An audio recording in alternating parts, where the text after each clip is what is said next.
Plaan siis selline, et kuna see happega aku mind vihastas juba välja bemmi peal, ehk siis ajas hapet välja, lagastas mul seal palju asju täis ja nüüd on ikkagi plaan selline, et kuiv aku läks tal juba peale, see on küll siin 12 voldine, aga no 6 on mul ka olemas, nii et ükskõik millise rattaga ma siis sõitu lähen, on kaasas selline väike varuaku,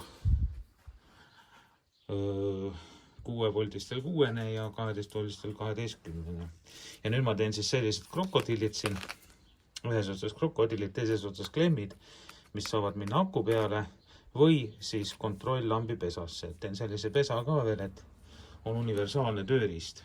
Ja siis kõik muidugi võiks ära mahtuda sellisesse karpi. Vaatame, kuidas see õnnestub, nii et hakkame tegutsema. No nii, tegin siis sellised krokodillid. Ja teises otsas on siis emased klemmid. Et kui meil on vaja nüüd kontrolllambina teda kasutada, siis läheb see pirnipesa otsa. Nii. Siis, kuna hetkel on veel siis 12-voldine aku laua peal, siis ongi nipp lihtne, et lähevad need asjad siin eks siia siis punane ja mass siis siia. Võimalik kontrolllambina kasutada tee peal, aga milleks mina ta tegin, oli hoopis teine põhjus.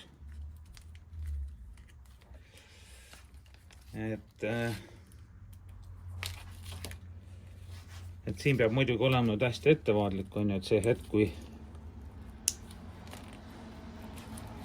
no nii nagu autokrokodagagi, et see hetk, kui võtate voolu, peab vaatama, et teise otsa kaablid omavahel kokku ei puutu. Ehk siis meil on nüüd krokodillid, kus on siis 12 volti. Ja nüüd pole muud, kui paneme kuskile süsteemile naks. Ja ongi meil ratas käib. No, kokku ei tohi lasta muidugi, eks. Ja plaan siis nüüd krokodillid panna sellesse väiksesse karpi. Nad oleksid alati tee peal kaasas. Kohe vaatame, kas karp sai piisavalt suur. Et üritasin küll need liiga palju neid juhtmeid siin. Nii, pirnipesa kaasa. Akul klemmi kaitsmed. Ja siia läheb siis nüüd üks